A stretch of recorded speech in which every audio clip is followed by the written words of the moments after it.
My family mocked me as the thrift store girl. But when they found out I had $9 million on Easter, my sister demanded it all. My savage response left them shocked. "You're seriously wearing that?" My sister Victoria's voice cut through the Easter morning air like a blade. I stood in my parents' foyer in Scottsdale, Arizona, smoothing down the vintage silk blouse I'd found at Goodwill 3 weeks earlier. "God, Leah, you look like you raided a grandmother's closet again." My name is Leah Simmons. I'm 32 years old, and I've been called worse things than thrift store girl by my own family. Standing there in their marble-floored entryway, surrounded by the smell of expensive lilies and the sound of clinking champagne glasses, I felt the familiar sting of their judgment settling over me like a heavy coat. "It's a beautiful blouse," I said quietly, running my fingers over the delicate fabric. What they didn't know was that this particular piece was actually vintage Chanel, worth more than Victoria's entire Easter outfit, but I'd learned long ago that explaining myself to them was pointless. My mother appeared from the kitchen, her perfectly styled blonde hair catching the morning sunlight streaming through their floor-to-ceiling windows. "Oh, Leah, sweetheart," she sighed, looking me up and down with that expression I knew so well, disappointment mixed with pity. "We've talked about this. Image matters, especially when we're having guests." "What guests?" I asked, though I already knew the answer would irritate me. "The Hendersons are coming for brunch," Victoria announced, adjusting her designer dress with obvious satisfaction.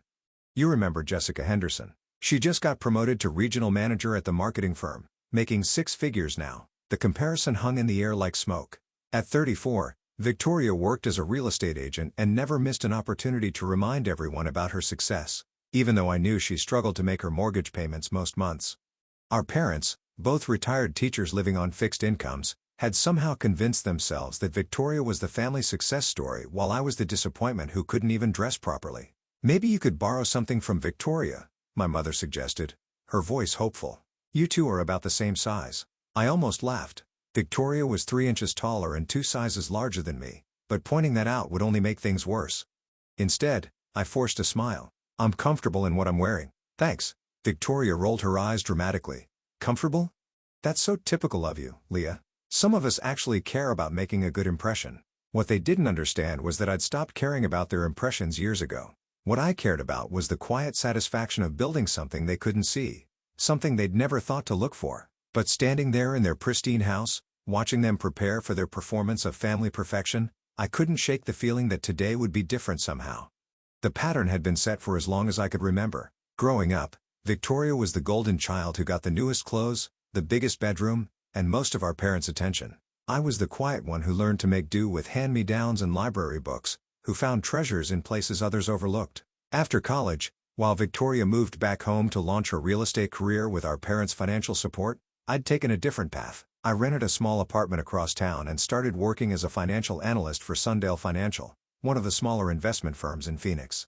The pay wasn't spectacular, but it was steady. And more importantly, it taught me things about money that most people never learned. Victoria had always viewed my thrift store shopping as evidence of my failure to launch properly into adulthood. "It's embarrassing," she told me during my last birthday dinner, 6 months ago. "You're 32, Leah. Don't you think it's time to start shopping at real stores like an adult?" What she didn't know was that my thrift store habit had started as necessity, but evolved into something much more strategic while she spent her commissions on designer handbags and expensive dinners. I've been quietly investing every extra dollar I could find. The vintage clothing, the second-hand furniture, the careful budgeting, it all served a larger purpose that none of them could see. My parents worried about me constantly, though they expressed it in ways that felt more like criticism than concern. "We just want you to be happy, sweetheart," my mother would say during our monthly phone calls, "but you can't live like a college student forever. When are you going to start building a real life?" The irony wasn't lost on me while they measured success by appearances and spending.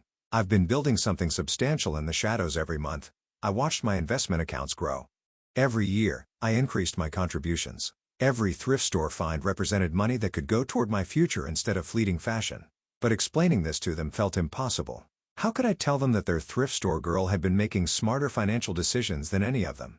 How could I explain that I'd rather wear a $10 vintage dress and invest the difference than spend $300 on something that would be out of style next season? Victoria had always been the family favorite, the one who looked the part of success even when the reality was shakier. She drove a leased BMW she could barely afford, lived in a condo with mortgage payments that stretched her budget thin, and maintained her lifestyle through a combination of credit cards and our parents' occasional bailouts. Meanwhile, I drove a reliable Honda I'd bought with cash, lived below my means, and watched my net worth climb steadily year after year. The secret felt heavier some days than others, but I'd learned to carry it quietly. The Easter brunch proceeded exactly as I'd expected.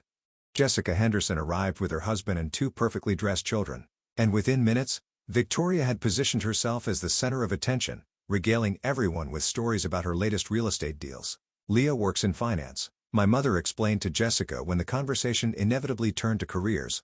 The way she said it made it sound apologetic, as if my job was something to be excused rather than explained. "Oh, how nice," Jessica replied politely. But I could see her eyes glance over my outfit with the same skeptical expression I'd grown accustomed to from Victoria's friends. "What kind of finance?" "Investment analysis," I said simply, taking a sip of my mimosa. I'd learned that the less detail I offered, the sooner the conversation would move on to more interesting topics, namely, Victoria's success stories. "She's being modest." My father interjected, though his tone suggested he wasn't entirely sure what my job actually entailed. "She does something with numbers and computers.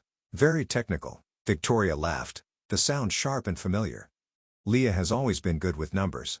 Remember how she used to balance her checkbook every week in college? Such a little accountant." The diminutive stung more than it should have. I watched as Victoria launched into another story about a $1 million listing she'd almost closed.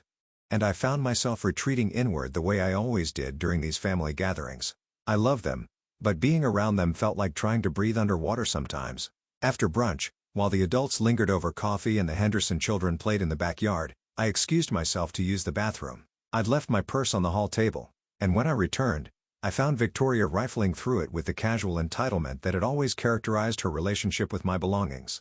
"Victoria, what are you doing?" I asked, my voice sharper than I'd intended. She looked up, not even having the grace to appear embarrassed. "I was looking for gum." "You always have gum." Her hand emerged from my purse, holding something that made my stomach drop. A quarterly statement from my investment account that I'd forgotten to take out after my last meeting with my financial advisor. Her eyes scanned the document and I watched her expression change from casual annoyance to confusion, to something like shock. The number at the bottom of the page was impossible to miss: 9,247, 33,842. "What the hell is this?" she whispered, her voice barely audible. I reached for the paper, but she pulled it back, studying it more carefully. The room suddenly felt too small, too warm. This wasn't how I'd planned for them to find out. I'd imagined it happening gradually, maybe years from now when I was ready to make some big purchase they couldn't ignore. "Leah," Victoria said, her voice strange and hollow. "Is this real?" The question hung between us like a loaded weapon, and I knew that everything was about to change. "Is this real?" Victoria repeated, her voice rising with each word. She held the investment statement like it was evidence of a crime, her perfectly manicured hands trembling slightly. I took a deep breath, realizing there was no way to put this revelation back in the box. "Yes, it's real." $9 million? Her voice cracked on the number. "You have $9 million? The hallway suddenly felt like a stage, and I could hear the distant laughter from the dining room where our parents and the Hendersons were still enjoying their coffee. Victoria stared at me as if I'd sprouted a second head, her mouth opening and closing without sound. "How?" she finally managed. "How is this possible? You shop at Goodwill. You drive that ancient Honda. You live in that tiny apartment." "Those choices are exactly how this is possible," I said quietly, trying to keep my voice level. "Every dollar I didn't spend on designer clothes or fancy restaurants went into investments. Every thrift store find meant more money for my portfolio." Victoria's face cycled through a series of expressions: shock, confusion, and then something darker. "You've been lying to us all this time. You've been pretending to be poor while you're secretly a millionaire." "I never pretended to be poor," I corrected. "I just chose to live differently than you do." "Differently?" Victoria's voice was getting louder now, and I could hear the conversation in the dining room beginning to quiet. "You let us feel sorry for you. You let Mom and Dad worry about you. You let me pay for dinner last month because I thought you couldn't afford it." That stung because it was partially true. I had let them assume things about my financial situation. And there had been moments when their pity had been easier to accept than explaining my choices. But the alternative, revealing my wealth to people who would immediately expect me to fund their lifestyle upgrades, had seemed worse. "Victoria, what's going on out there?" My mother's voice drifted from the dining room, followed by the sound of chairs scraping against hardwood. "Nothing, Mom," I called back. But Victoria had already turned toward the dining room, the statement still clutched in her hand. "Actually, there's something everyone needs to see," Victoria announced, her voice carrying that theatrical quality she used when she wanted maximum impact. I followed her back into the dining room, my heart pounding. Our parents looked up expectantly while Jessica and her husband exchanged curious glances. The Henderson children continued playing outside, oblivious to the drama unfolding inside. Leah has been keeping a secret from us, Victoria said, placing the investment statement on the table like she was laying down a winning poker hand, a $9 million secret. The silence that followed was deafening. My mother reached for the paper with shaking hands, while my father leaned over her shoulder to read. Jessica and her husband looked uncomfortable, clearly wishing they were anywhere else. Leah, my mother whispered, her voice barely audible. Is this yours? Yes, I said, my throat tight. It's mine. My father's face went through the same progression Victoria's had: shock, confusion, and then something I couldn't quite identify. How long have you had this kind of money? It's been building for years. I admitted I started investing right after college. Small amounts at first, but it grew. Years? Victoria's voice was sharp with accusation. You've been sitting on this fortune for years while the rest of us struggled? You haven't been struggling, I shot back. Finally finding my voice. You've been spending beyond your means and expecting our parents to bail you out when you overspend. The truth hit the room like a physical blow. Everyone knew about Victoria's financial habits, but no one had ever said it out loud. That's not the point. Victoria snapped her face, flushing red. The point is that you've been hoarding money while your family needed help. When did anyone ask me for help? I countered. When did any of you ever treat me like someone who might have something valuable to offer? My mother looked stricken. Sweetheart, we had no idea. If we'd known you had this kind of money, you would have what? I asked, genuinely curious. Treated me differently? Respected my choices? Or would you have just expected me to start paying for everyone's expenses? Jessica Henderson cleared her throat awkwardly. Maybe we should go, she said to her husband, who was already standing up from the table. No. Stay. Victoria said quickly. This is important. Leah needs to understand what family means.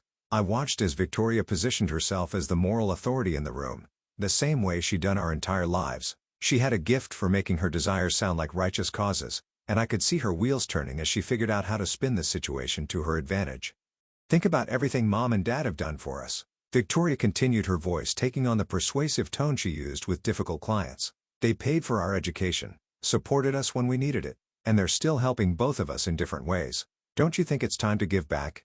I do give back, I said. I've been contributing to their retirement fund for the past 3 years. That revelation stopped Victoria mid-sentence. My parents looked at each other in confusion. What retirement fund?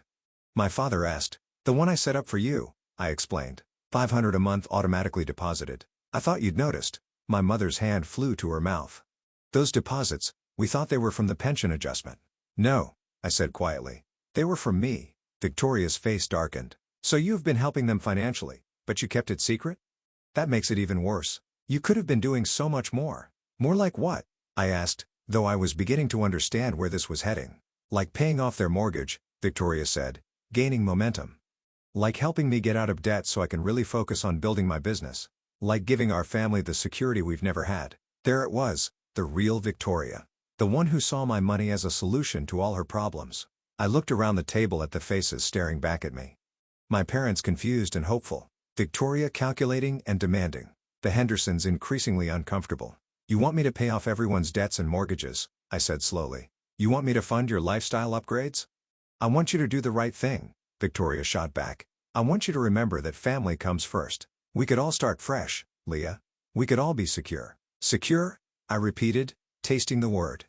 You mean dependent? Don't twist this around, Victoria said, but I could see the desperation creeping into her eyes. You know, this is what Mom and Dad would want. They've worried about money their whole lives.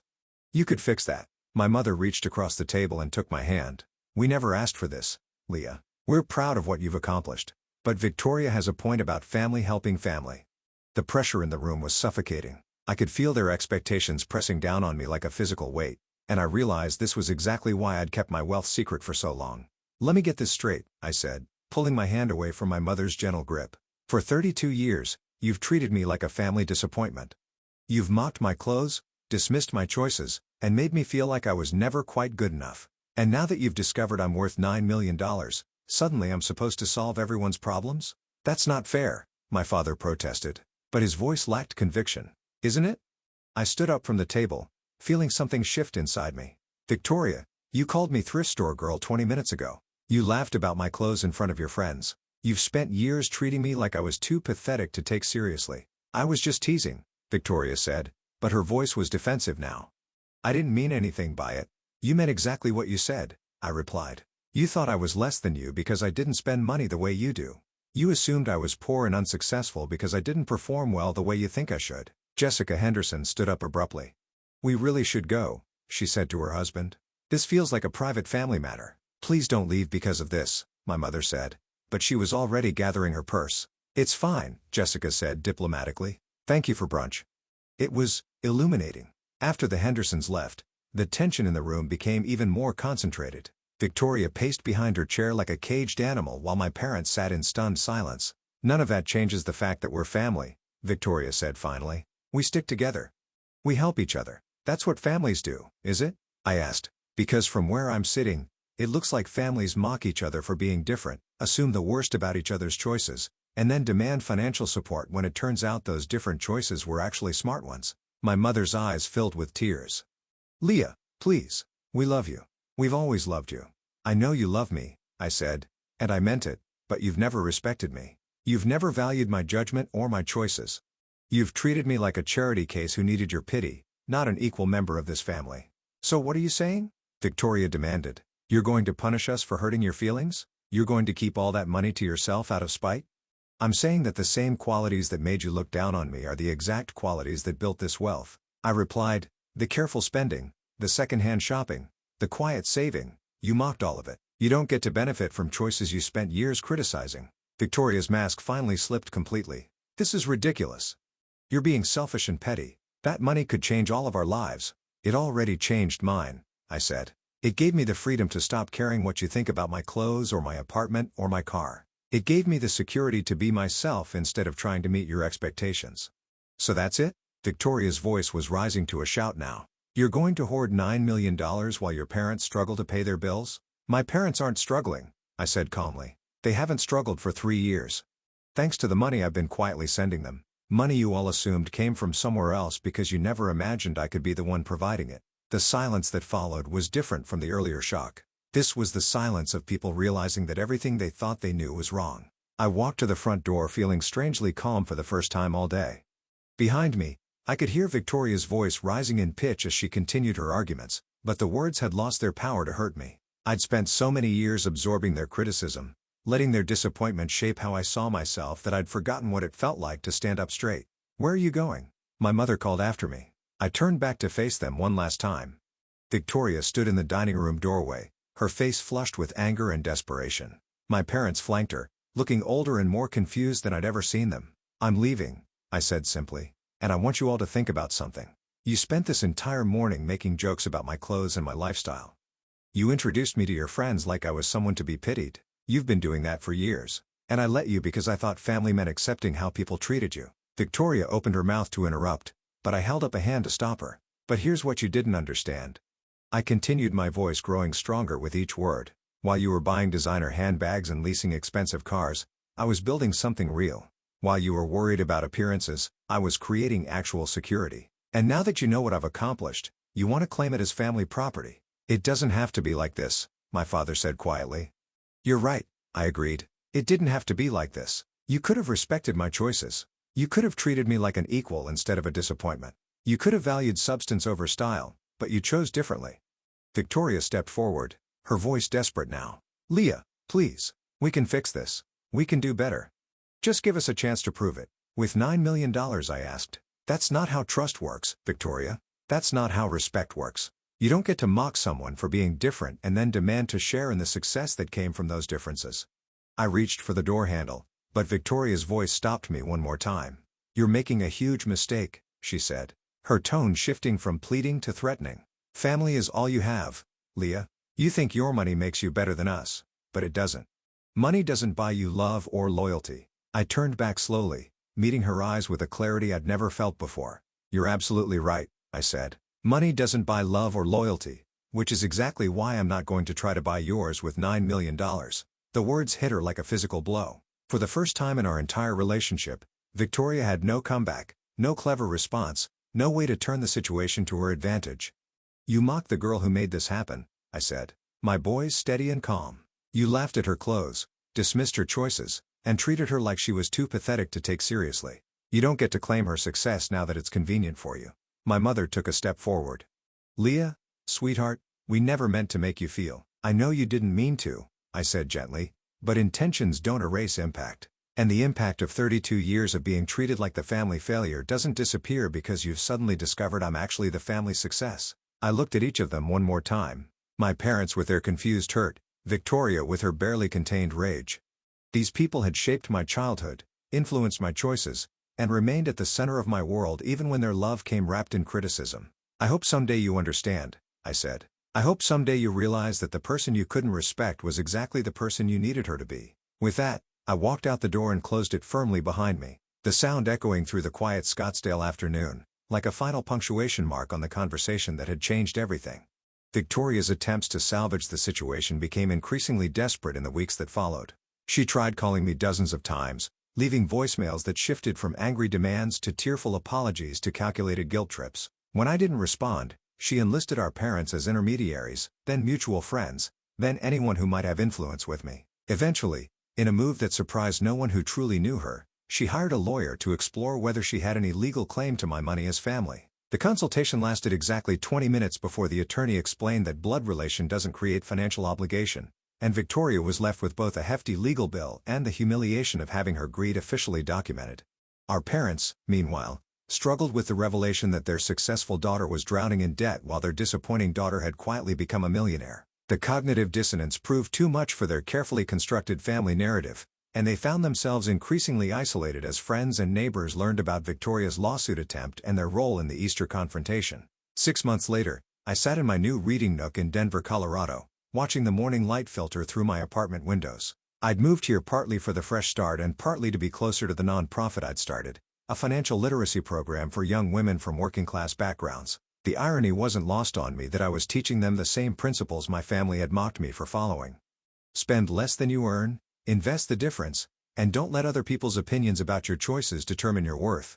As I reviewed applications for our next round of mentorship scholarships, I couldn't help but smile at how perfectly my revenge had unfolded, not through any elaborate scheme or calculated cruelty, but simply by refusing to let their judgment define my value. Sometimes the best revenge is living well enough to walk away from people who never deserved your loyalty in the first place.